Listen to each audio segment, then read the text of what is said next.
our top story is after days of junior doctors, or they're now called resident doctors' strikes over the weekend. West Streeting clearly in a standoff, saying they are squandering the considerable goodwill they had with the government by going on strike. We now have news that the nurses have been offered 3.6%. I think they had slightly over 5% last year. 3.6% is on the table. And it 5.5% last year, from my notes. And it looks that they are set to vote and likely reject that. So it feels as though the industrial action in the National Health Service is going to deepen over the summer into the autumn.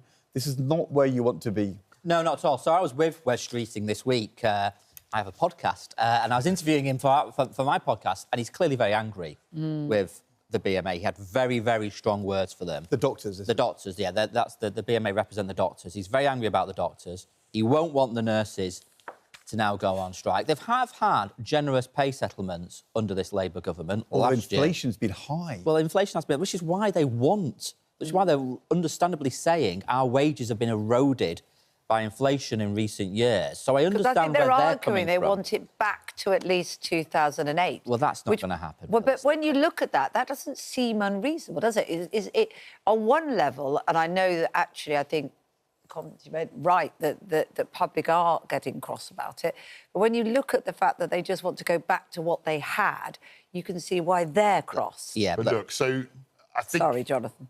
Sorry. No, it was my fault. I was just going to finish by very quickly saying, look, I mean, I was the Shadow Health Secretary. You know, if I had my way, I would, you know, doctors, nurses, paramedics, everyone who works in the NHS, they are worth their weight in gold. Of course, they should have decent pay. But you can't get back to the levels they were at in 2008 overnight. That's something that you have to do over a number of years. If I was the government, by the way, I'd have done a multi-year pay round. If I was my friend Rachel Reeves, I'd be saying to her, rather than doing this year by year by year, could try and do a deal over a number of years to give the NHS stability. Yeah, but they don't know. The Chancellor, you know, with all credit to her, won't know the economic outlook. And so it makes sense to do it year by year. Pay rounds for it makes sense to do it by year. Years. But actually, I remember being on the show last year and I said, if they do an above-inflation deal, the government said at the time this would then stop the likelihood of strikes. Because they said, you know, they looked back at the Tory years and said, you know, there was all this industrial action. What we're going to do, we're going to come in, we're going to do a deal with the unions that will satisfy them, and then that will take away the risk of strikes. So what's obviously happened is the opposite. They've done a good deal, what they think is a generous deal, and people have come back to ask for more. And I totally understand why the nurses are asking for more, given that the resident doctors asked for 29%. 29%. So when the government turns around to the nurses and says, you know, here's 3.5%, they, you know, understandably are saying, well, that's not enough. And but the 29% was what you were saying, wasn't it? It is over 3 years. Yeah, but it was even if it's over 3 years, it's still 10%. I know, but I suppose that's where it gets quite complicated, I think, for users of the NHS, which we all are, and supporters, because you think... Cancer, you know, really important cancer operations being cancelled, seeing a waiting list coming down, knowing that that's going to be affected by these strikes. You can feel the sense of frustration from people thinking, come on, it looks greedy, you know. But then when you look at the detail... And the workers are getting inflation-busting pay rises. Let me ask... And there doesn't seem to be any end in sight to what their demands are. Let me ask Jonathan, what is... Because you were talking to West Streeting, what is actually going on here? Yeah. You know, with the National Health Service, the doctors had a case. Their pay had fallen behind. The strikes were not so unpopular last time round. There was a Conservative government. There's been a change of government. They've had a big pay rise. West Streeting thought he had done a deal with the doctors' leaders, and then they went back to their committee at the BMA, who then rejected it. It feels as though when he said the doctors have lost considerable goodwill, it's like the leadership in the doctors' union are happy to lose that goodwill. It's quite confrontational. What is the politics of what's really going on? Are these junior doctors representing all doctors? Are they people who are picking a fight with the Labour government for a political motive? Well, look, in a technical sense, the junior doctors, the resident doctors, as they're now called, would say their union does represent the workers. However, we've got to be honest, the turnouts in these ballots, because you have to ballot, you have to have a vote to go on strike. You can't just withdraw your Labour like it's the 1970s or something. You have to have a ballot. The turnouts in these ballots are not very high. There are less and less doctors getting involved in this in this action. Some of the leadership of these doctors they're very political people. They're very sort of left-wing people. That's right. However... More left-wing than West Streeting? There's certainly more left-wing than West Streeting. Yes. However, look, you know, it's perfectly legitimate for a trade union to negotiate, to bargain, to use its leverage to try and get the best deal. Do you think the massive junior doctors are backing this? Or are there lots of junior doctors thinking, why are we losing the goodwill of the government when we believe in the National Health Service? I think the reason why Wes Streeting is particularly frustrated is that he believes he's given them a generous pay deal last year, and he's also prepared to sit down and have intensive negotiations with them right now about some of the other issues that affect them, like training, about the repayment of student loans and debts, terms and conditions. And I've been involved in trade union negotiations when I worked with you in government. It was one of my jobs to talk to the unions regularly. I know when you're in a negotiation with the unions, you want to put all these things on the table and see if you can hammer out a deal. And Wes is so angry and frustrated because he wants to get a deal. He wants to sit around the table with them and talk to them. But like, one of the issues for the junior doctors or the resident doctors is that the gateway, if you like, to becoming a consultant, there's a lot of congestion in that at the moment. There's bottlenecks in that system. Of course, if you can become a consultant, not only is that professional development, so there's about your own, you know, everybody wants to advance in the workplace. Obviously, they're better paid doctors' jobs as well. Look, I mean, I think the point, you hit the nail on the head when you talked about what's actually going on in politics. This is a very political situation. And I think you're quite right. I think the leadership of the resident doctors, as they're now called, is militant. And they're not very happy with the Labour government for all sorts of reasons. And I think there's always a suspicion here that they're using this politically to get at the government. And the government's in the invidious position where essentially it's almost sort of caught in the middle. It can't, it wants to look after the public, but at the same time you've got radicalised, potentially doctors who are saying, look, we need more cash. And the point I made is I think very pertinent to this. Last year they said we're going to do a deal to prevent strikes. Now we're seeing more strikes as people ask for more money. I mean, the BMA have said that they don't think they're militant. They would do what you might say. But also, on top of this, of course, the government has made the NHS one of its key sort of delivery points. That's right. That people can feel like there's some success quickly. And the Telegraph reporting this morning that GPs are now potentially threatening winter strikes over Wes Streeting's big plan that, you know, was rolled out, 10-year plan to save the NHS, because they're not happy with, they might need to renegotiate some of their contracts to deliver on that plan. So you can sort of see a picture building of absolute frustration for the government and absolute frustration from people using the NHS. But on all of these different elements, the government does want to work with the staff to improve their terms and conditions, to relieve pressures upon them. So general practice, we all know, has been under intense pressure. We all know how difficult it is on a Monday morning, particularly when your kids are ill and you're on the phone and you can't get through to a GP on a Monday morning. Of course. I mean, that's not to blame the GPs. That's just a reflection of the intense workload that GPs have been facing for many years now. So I totally understand what they are going through. But equally, I don't think strike action is going to help the GPs. Well, that's the frustration. They want to work with Jonathan, the health secretary to get But this is a big problem for the government because they've come in and they've said, look, we're going to be friends of the NHS workers, we're the Labour Party, we're going to look after you. And they thought that they'd given the workers what they wanted last year. And now the workers are saying, I'm sorry, that's not good enough. And I'm afraid... that's a really difficult place. If you think back to before the election, the Conservative government was saying, you know, when waiting times are very high, it's the fault of the doctors going on strike.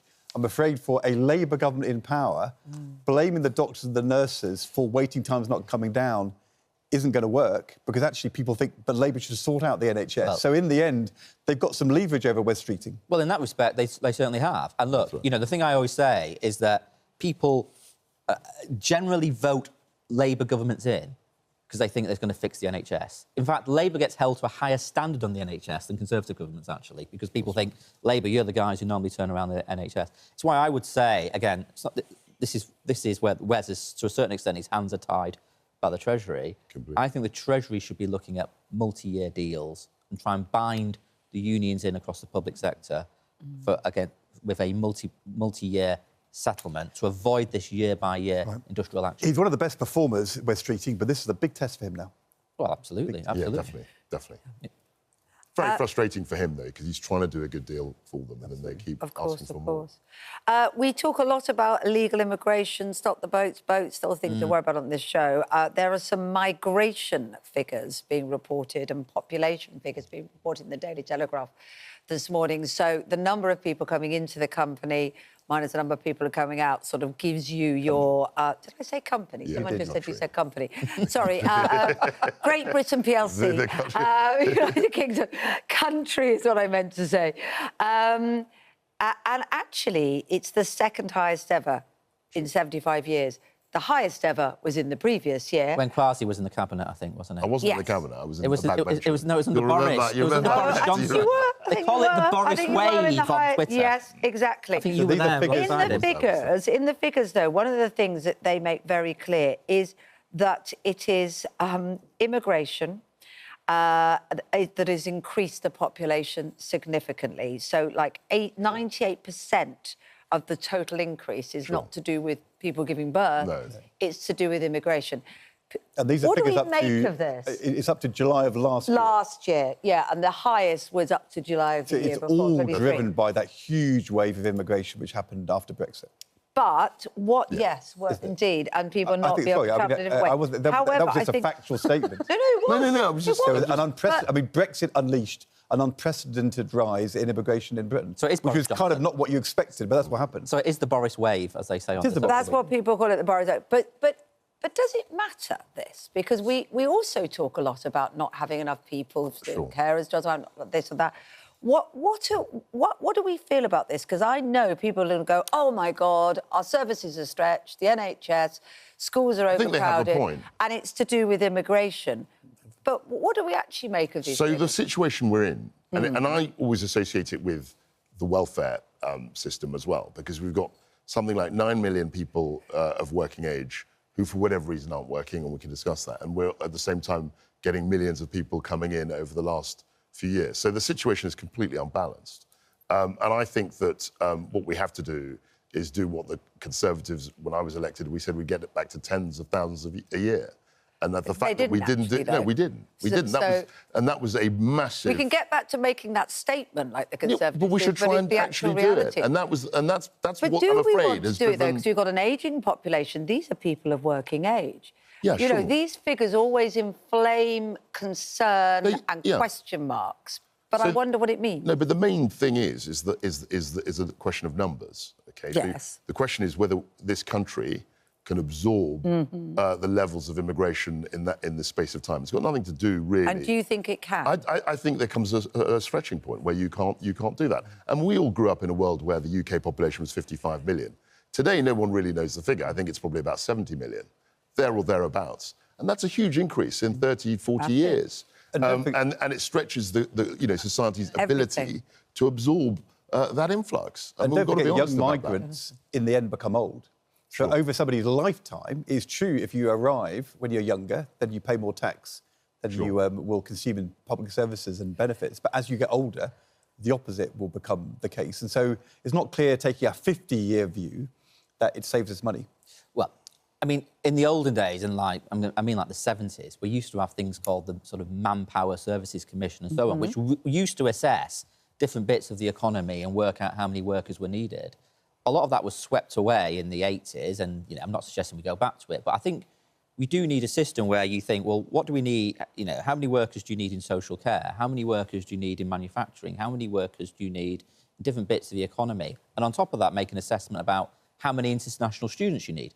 Our universities massively depend these days on students coming from across the world. And actually, students coming from across the world to study in the UK is good for our economy, and it's good for our standing in the world, on the assumption that then those students then return to the countries or go to other countries. But the issue, I think... However, isn't that what some of the ideas of having skilled workers coming in was about? To bring the skills that but some of those systems were exploited and abused. Yeah, but a lot of the industries, there are a lot of industries that are dependent on migrant labour. I mean, things like social care. Yes, totally. It's very difficult to get Brits to do that. Sorry, Kwasi. Why? I totally understand. If you want to have successful universities, you get students from around the world. Yeah. If you want to be the global hub of the tech industry, you might find engineers in tech from around the world because it's really hard to train them. In the case of social care, why did all of the social care companies suddenly go looking for social care workers on low wages from around the world? Well, it wasn't because we have skill shortages or there aren't people who can do the job. If you pay people terribly low wages, in the end, you know, people were not willing to do the jobs, and that comes down to what we as a society a lot of people are willing didn't to want pay. to do the jobs. I mean, a lot of people didn't want to do it. It wasn't a question of necessarily the low wages. pay, it was. A lot of the people... I don't want to kind of lecture a Conservative former Chancellor on the market economy. No. Supply and demand. If you pay people low wages to do a very difficult job, it's hard to recruit enough people. But that wouldn't be sustainable. And you know, and the government has said this in terms of their welfare reform, there are 9 million people who... of working age who are not working. That is right. And that's a big problem. And they're not working because of the wages. They're working for lots of other. But you agree we underpay social care workers, don't you? I think we pay them less than we should. And that's why people come around the world, because people won't do the job. No, but there are a lot. Social care is incredibly hard work, right? Looking after somebody who is in the cruelty of dementia is very hard because, you know, some people with dementia and Alzheimer's, their behavioural challenges and so on. Caring for people is, you know, we all absolutely depend on that sector. Yeah, we don't... The government doesn't fund social care sufficiently, and often the social care companies are owned by different private... I'm not knocking private companies, but it's the financing model of them as well. It's not just about the money. When you look... I mean, I'm just quoting what the government said last week with the welfare bill. They're saying it's unsustainable. That's what before they did the climb down, they said it's unsustainable. The numbers of people who are claiming benefits who could and possibly should be working. That's the issue. That's all about money. There's no evidence in these figures that those are the same people.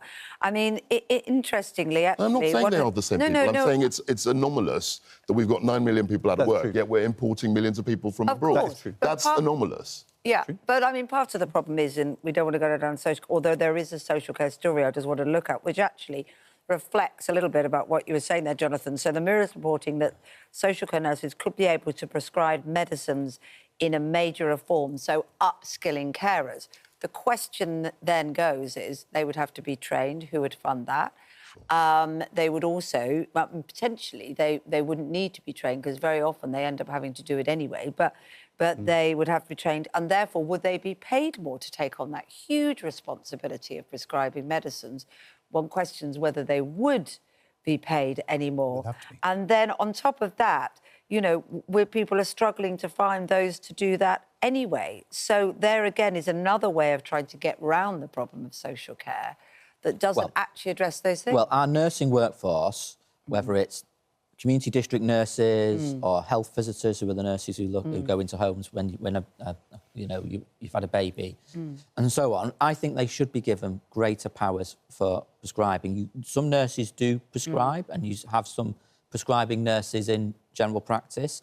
It works. It is a good thing. It obviously takes pressure off the GPs themselves. I would also consider, in circumstances, looking at community pharmacists as well. So if you've got the nurses who are going into care homes or nurses going into people's homes, I think they should be given some of these responsibilities. That's obviously different from the care assistants. The problem is though that as well as dealing with that, of course, a lot of the agencies that are finding it hard to recruit and make pay cite the increase in national insurance as being one of the issues they have. That's a big the increase in the basic wage as being a problem with that. So we're in a cycle, aren't we? Well, if we just go back isn't there a fundamental truth here, which is that every government of my lifetime, certainly in my adult lifetime, including the ones I was in, failed to address social care. Of course.